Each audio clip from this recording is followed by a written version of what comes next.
Judge. This time I tender 8Q for identification purposes as states next as a business record with an accompanying certification of the Verizon wireless phone records for the phone numbers in this case. And that was under no objection? No objection. Then what has been pre-marked for ID as 8Q will be moved into evidence as, is it 173? 173 in evidence. May I approach the witness? Yes, you may. Special Agent Reinhardt, I'm showing you what's been entered into evidence as States Exhibit 173. Do you recognize this? Yes, this was a CD that contained the records from Verizon for this case. And were these the records you reviewed to do your analysis in this case? They were. Thank you.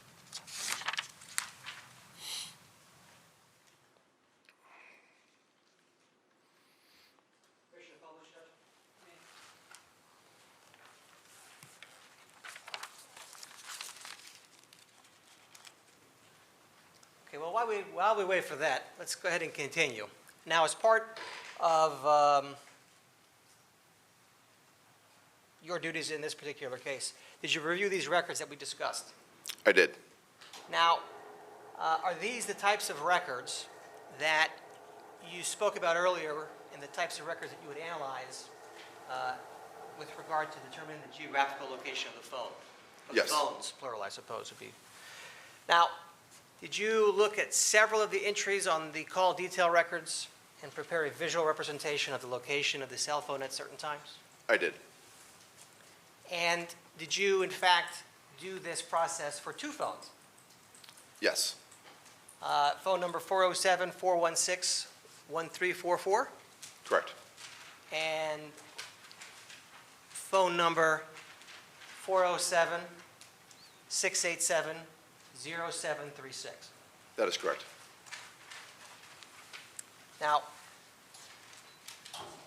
as it relates to your report in this particular case, did you look at several of the entries on these call detail records and prepare a visual representation of the locations of the cell phones at certain times? I did. And did you prepare a data compilation report to assist in the explanation of your analysis? Yes, there was a combined PDF report that showed those maps and was my official report and analysis. And is this the work that you did? It was.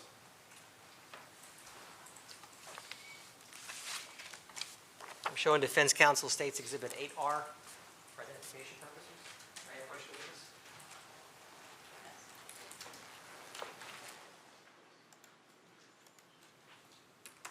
Sir, I'm showing you States Exhibit 8R. Take a look at it and let me know if you recognize it.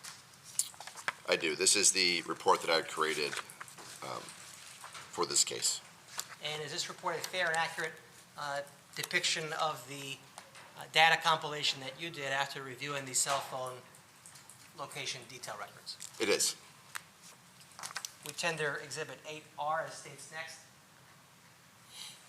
Any objection? Yes, you may. There we go. You had the court in the wrong place. Based upon that objection, the court's going to overrule it. I tender 8R as states next. All right.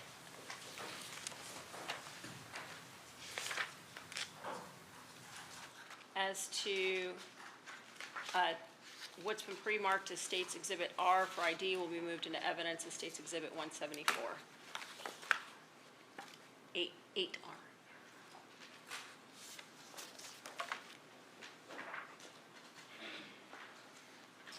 Special Agent Reinhardt, do you have is there a laser pointer up there by you? There is. Okay. Now, what I'm going to do is I'm going to walk you, well, let's back up now that I have this information on the screen. Is this sort of a sampling of some of the records you looked at? Yes, that is one of the files for one of the phones. Okay. And so this is that expanded table of data that customers don't get for billing purposes. Correct. So, do we know what phone number we're looking at in this particular chart?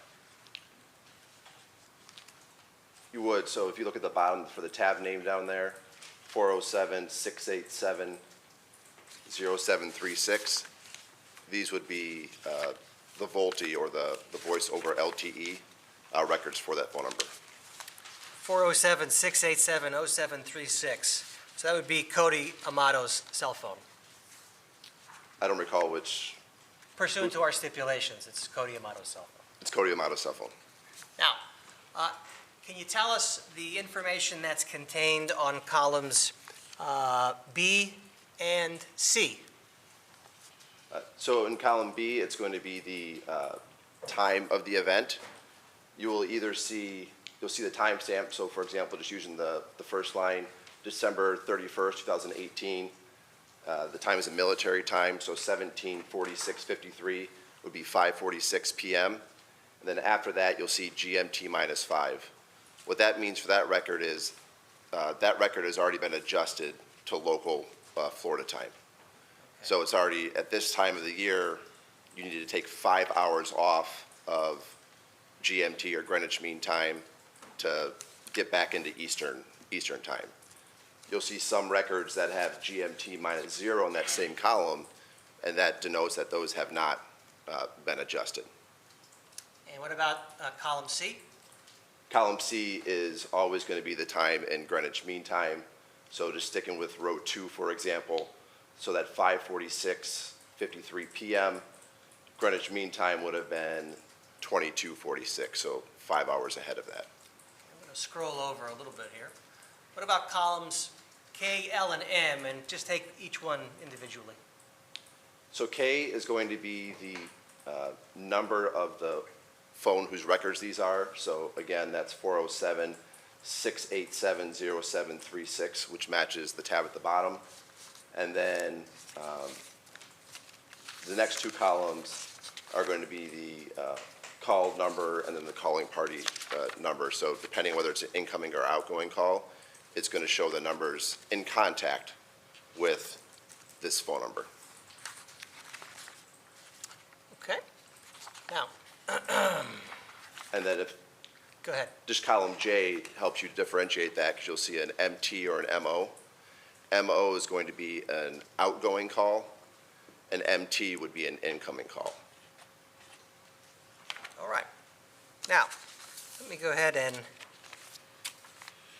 swap over to this. Okay, so this is for the record, it's Exhibit 174. Is this your report you reference at the stand? It is. All right. I want to take you just through a few of the pages here. Specifically, I'm showing you page 4. You had mentioned cell towers and sectors. Can you explain what this page shows?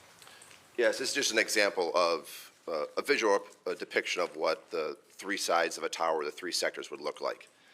So the left just shows the general orientation of how antennas would be located or structured on an antenna, so kind of in that triangle format. And then to the right, it then draws the 120-degree areas for each of those sectors. So you'll see that arrow on the right. So if you had an azimuth, so in the tower records, they give you an azimuth. So it's the center point of that sector.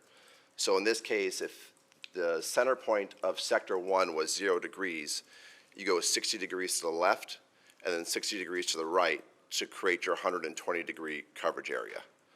So that arrow there shows you 0 degrees and then over to 60 and then back to 300.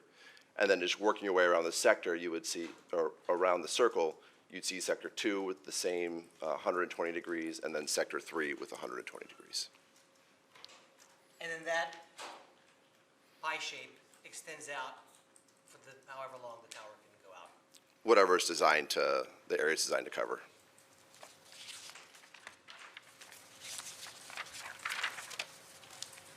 Okay, I'm going to show you page 6 of your report.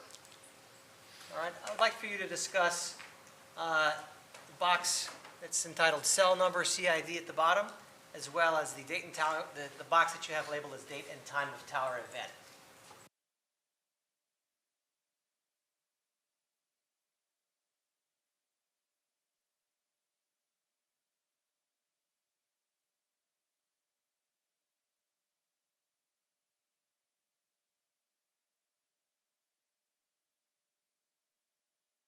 side of the tower from that. And then the date and the time of the tower event, you see at the bottom there, that's on all the slides, that's already going to be in Eastern time. And then the type of tower event, whether it was a voice event or an RTT event that I mentioned before, kind of for the ARC, or if it was off the data records. Okay, now I'd like for you to explain page 7. This is the real-time tool explanation. Yeah, so we talked about some of the engineering data that could be available. This is just a sample depiction of that and explains how that was calculated. So that first bullet point there talks about that signal that I referenced. So it's a signal being sent from the tower to the handset and then back. And then it's based on that, it's able to identify the estimated distance that handset is from that tower and sector. And based on that estimated distance, that arc is 80 meters in width. So based on, let's say you get a distance reading of a mile. 80 meters is about 0.05 miles. So that arc would be 1.05 meters on the far end and then 0.095 meters on the bottom end. And that would create that arc, which is still within that 120-degree area of the sector, but you're able to get an arc out of it, and the handset would be located within that arc. Sir, you ever watch the Summer Olympics? Sometimes. You ever see the 100-meter dash? I do. So this is less than the 100-meter dash? That would be 20 meters less than the 100-meter dash.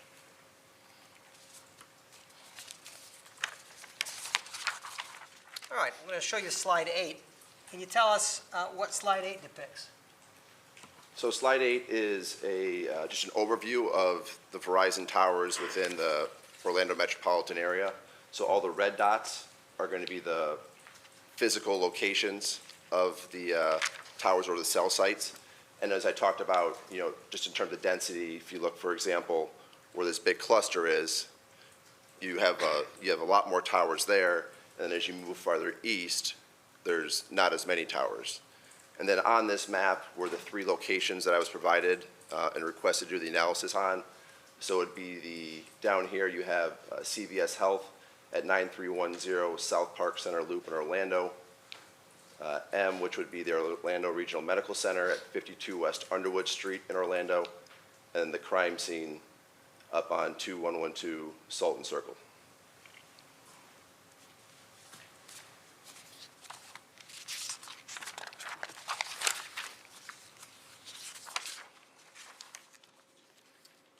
All right, let's go to page 9.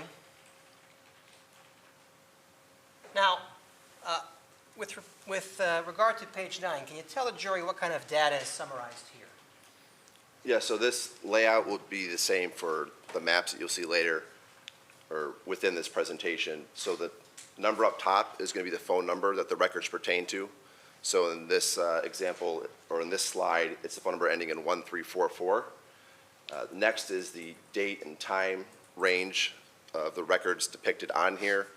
And then the map itself would be the records, taking them and putting them on a map based on the tower events that were generated from those records.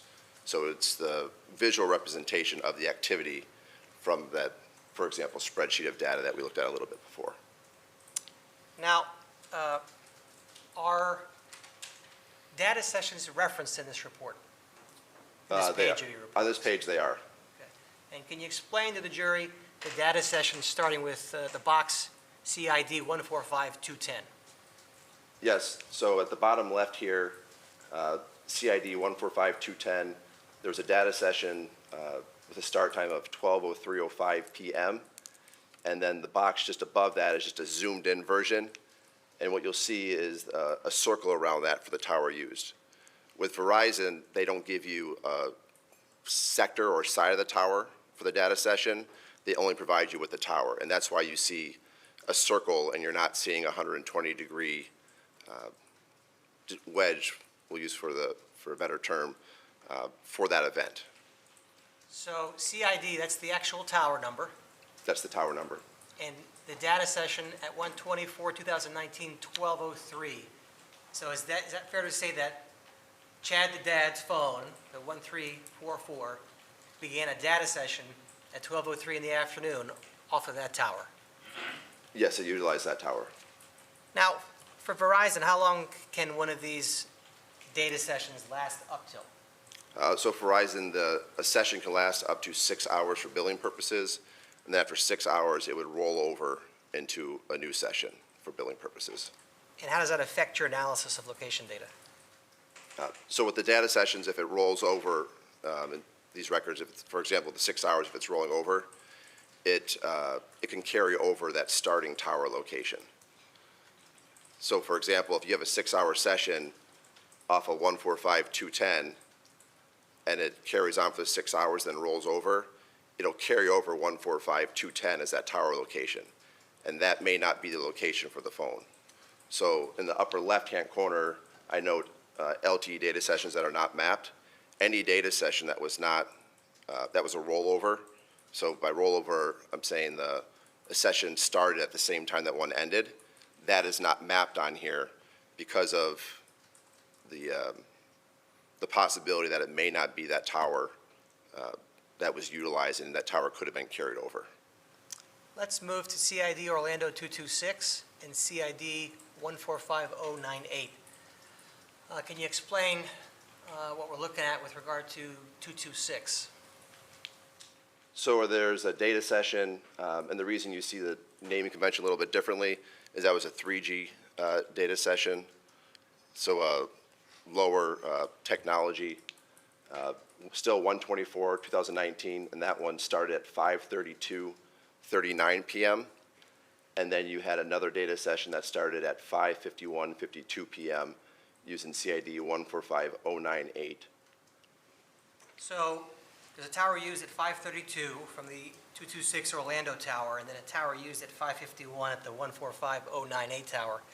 Based on your review of the available records, are these towers providing coverage in the geographical location of 2112 Sultan Circle? They would both provide, have the ability to provide coverage in the geographic area of the crime scene at Sultan Circle.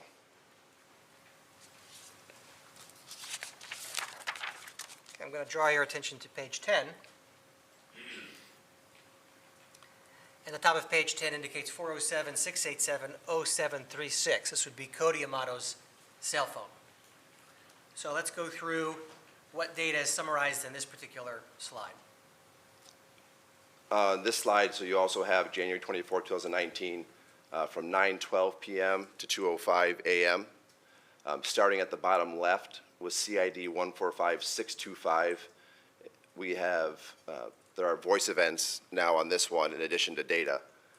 So starting at 9:12:23 p.m., 9:13:02 p.m., 9:15:58 p.m., and 9:16:29 p.m. Those are all voice records.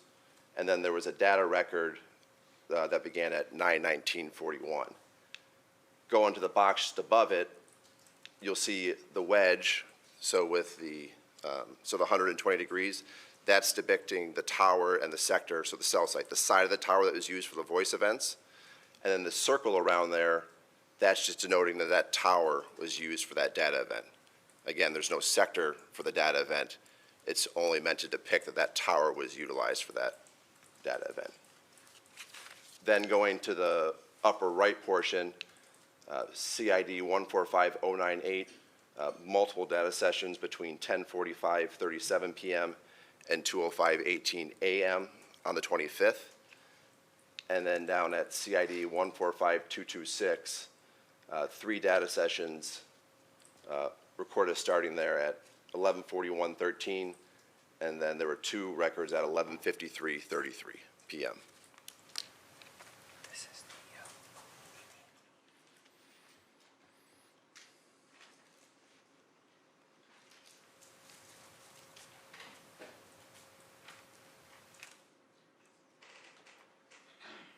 showing defense counsel 8P for identification purposes. I tender 8P as states next pursuant to the business record certification for a document kept in the regular course of business for AT&T. No objection. All right, what's been pre-marked for ID as State's Exhibit 8P will be moved into evidence as State's Exhibit 175 in evidence.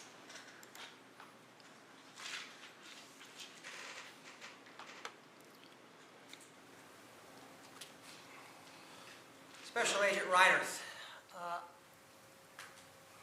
correct me if I'm wrong, please, but it's my understanding that you testified that on 124, between the times of approximately 9:12 and 9:16, that numerous phone calls were made from 407-687-0736, that being Cody Amato's cell phone.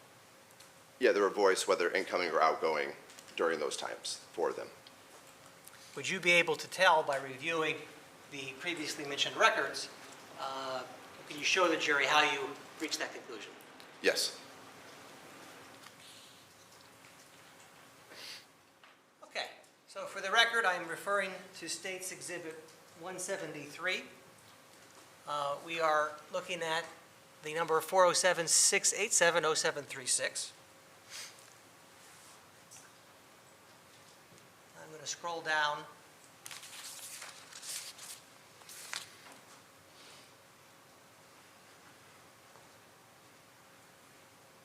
A little ways.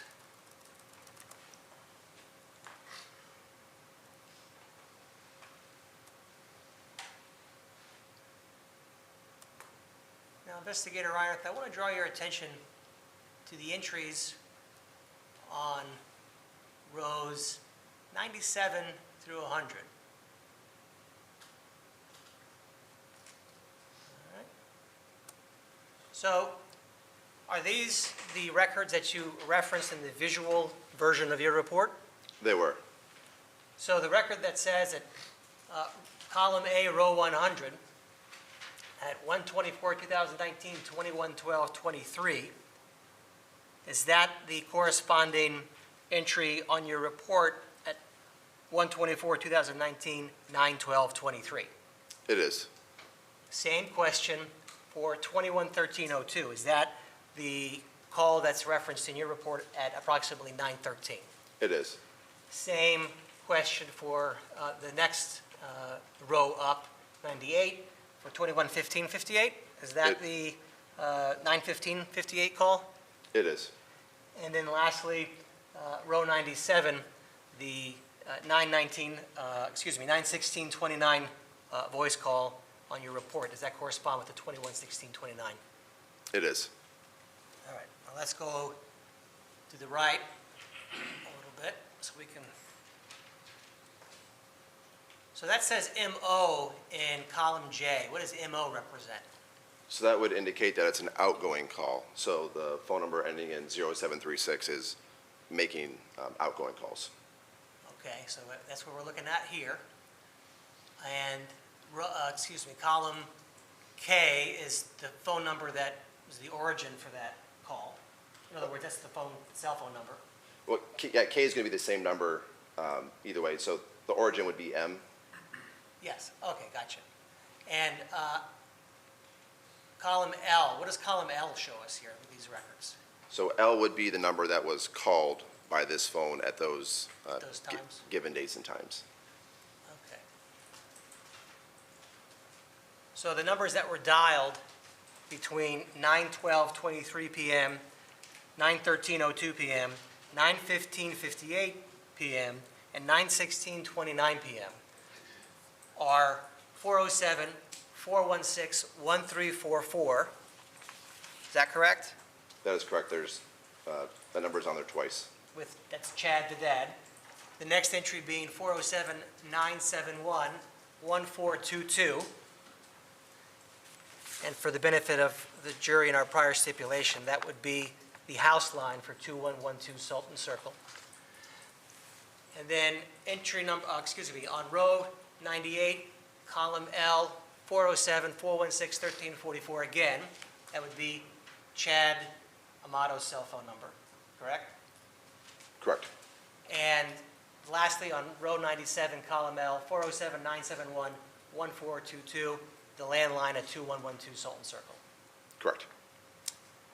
Now, I want to go a little bit further over to another column. column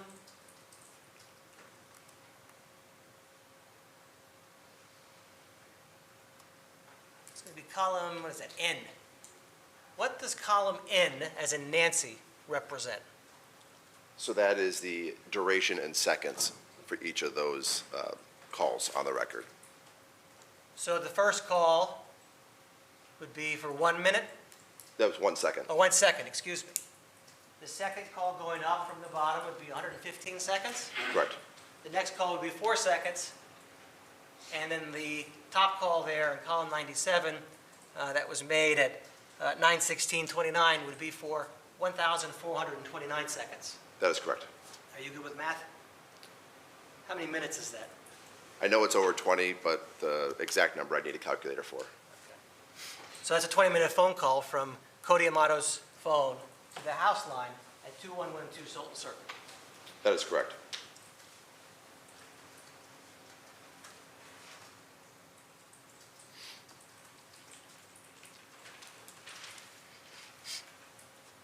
Now, you mentioned there are multiple data sessions. Was 407-687-0736 being serviced by multiple towers on the evening of the 24th and the early morning hours of the 25th?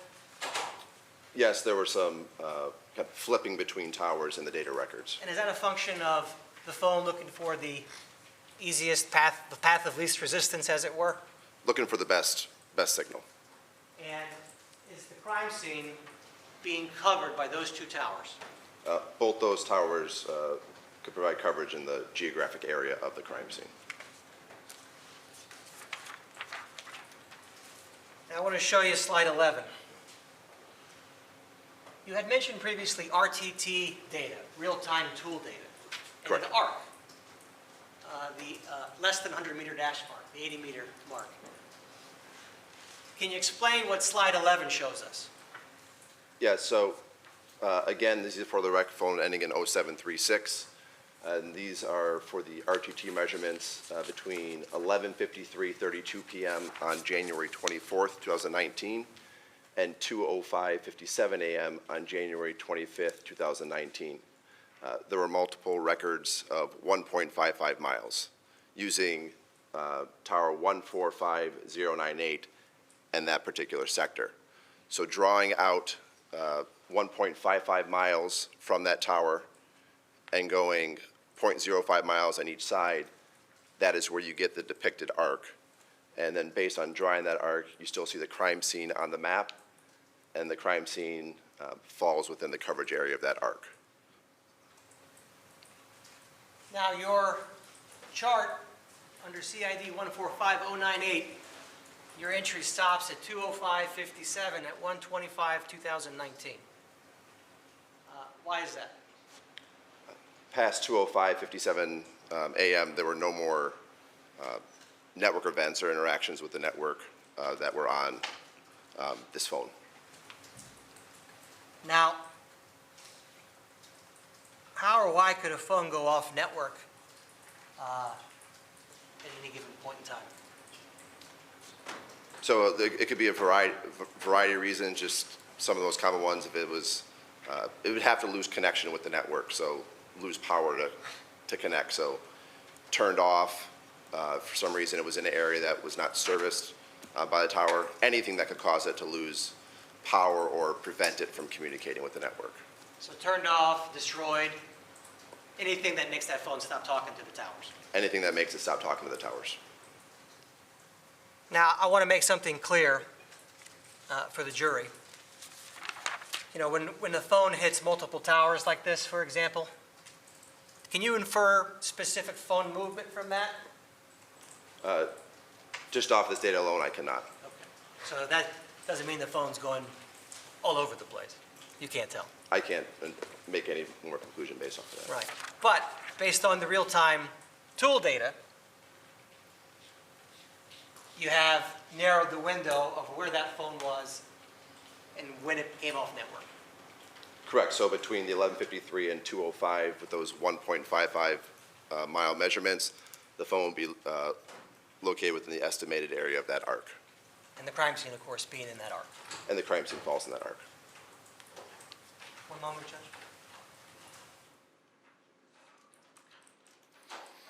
further at this time? Tender the witness.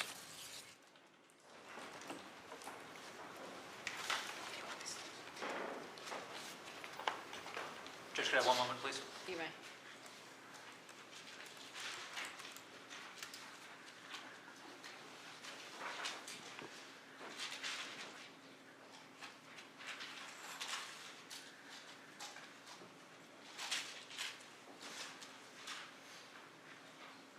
Judge, 8R, Yes, exhibit number is that?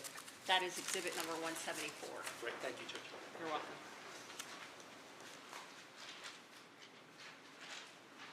No questions, Judge.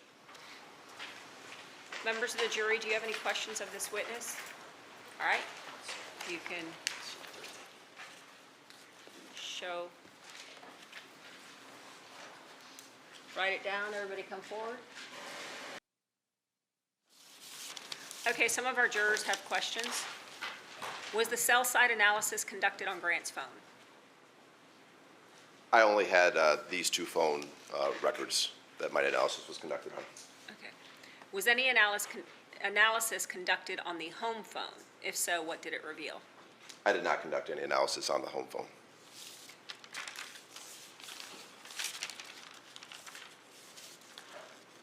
Does the RTT data from 736 or 0736 from 11:11 to 2:05 a.m.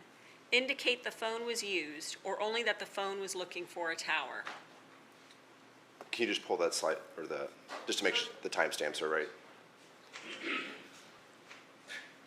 So the RTT is from 11:53 to 2:05, and RTT is only documenting the phone's interaction with the network. So I cannot say whether it's user-generated or going on the background. So for example, if email is getting pushed down to your phone, or a Facebook notification comes, or some other events going on in the background, that can generate an RTT record.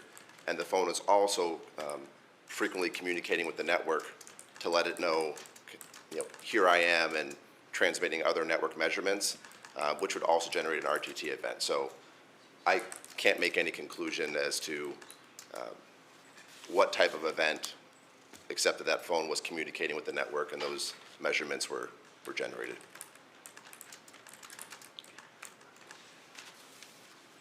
Does a call or text have to be made in order for a location to be tracked? Based on these call detail records, you would need for the call detail record side, a call or text would need to be done to generate something on that side. For the data records, that's just talking about data sessions open in the background.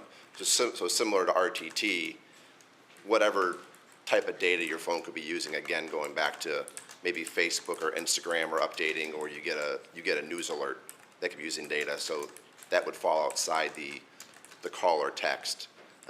Just depends on which record you're looking at, and if there's tower information with that. What does MF stand for? So MF on there, it would be forwarding, and that would be involving a call going to voicemail.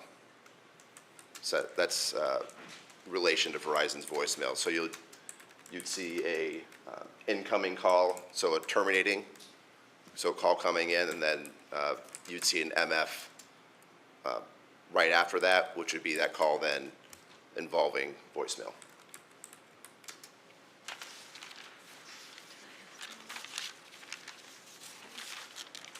Does the state have any further questions Briefly. based on those questions? Yes, ma'am. Let's deal with the MF first. So you said that is Verizon's record for keeping track of when a call goes to voicemail?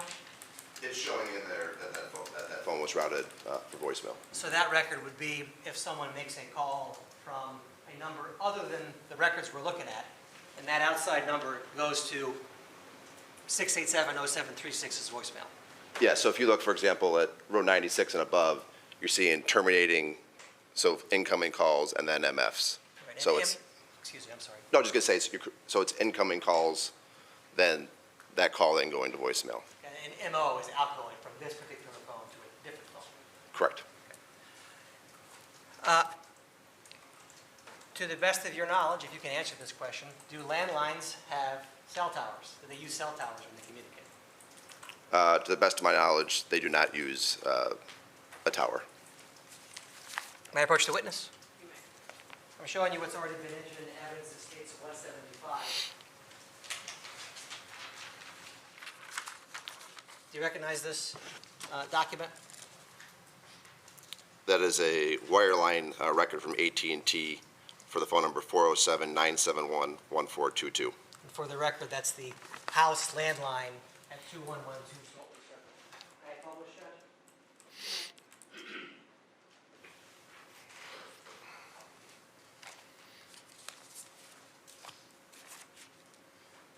Get your laser pointer handy. You also can use the annotation. Oh, that's true. I didn't explain that to the witness, Judge. I'll go over the next one. I'm sorry. All right. So we're looking at landline records for 407-971-1422. Special Agent Reinhardt, I want to draw your attention to the entries. Well, first of all, you see the column that says connection date time, contact time, UTC?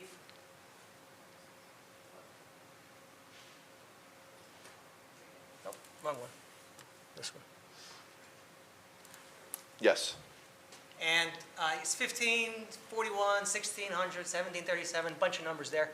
Can you tell us the significance of those numbers as it relates to UTC and what UTC is? Yeah, see if you use that mouse. Okay. Thank you, Your Honor.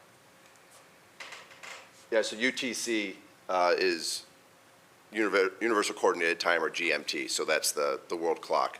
So I mentioned before, to get into Eastern Time during this time, you need to take 5 hours off of that. All right, so let's go down to the entries that are listed as entries number 8 and 9. It says 125-02-1302, 125-02-1629. Can you tell us what those two times that are currently displayed in UTC are in Eastern Standard Time? In Eastern Standard Time, that would be 9:13:02 p.m. on the 24th. So this right here would be 9:13:02 p.m. on the 24th, and then 9:16:29 p.m. on the 24th as well. And if we go over two columns where it says terminating number, that would be the number that was serviced in these records, right? 971. In these records, the terminating number matches these records. And if we go to the next column over, we have elapsed time of those two phone calls. The last phone call being for 23 minutes, 49 seconds to the house line. Yes, that's 20. I don't have the record key to confirm that that's in minutes, but going off of the CDRs, that was. Well, thank you. You brought me to my next question. When you review this record in conjunction with the cell site data and call detail records, is it in fact consistent that Cody Amato's phone made a 23-minute phone call at approximately 9:16 p.m. on January 24th of 2019? It is consistent with the CDR records. Nothing further.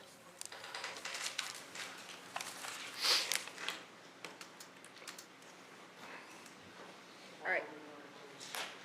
Okay, one moment.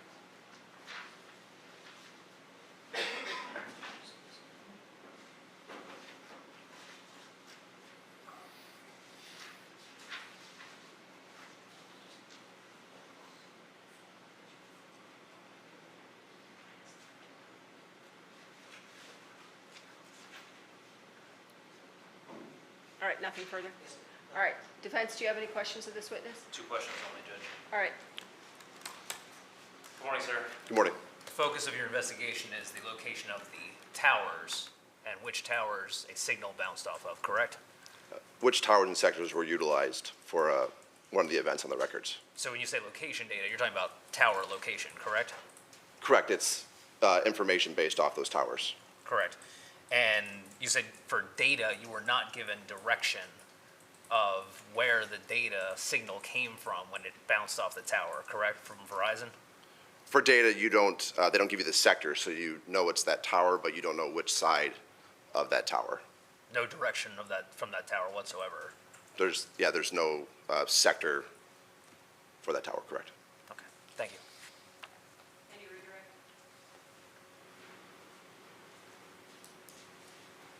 One question. Just with regard to the real-time tool, that gave you some specific location information for that phone between 11 p.m. and 2 a.m. Correct. The real-time tool takes that sector and makes it defines the area more within that arc versus just the general sector. And the crime scene, of course, being within that shaded area. The crime scene fell within that arc. Nothing. Members of the jury, any more questions of this witness? All right, if you could please write it down. Approach.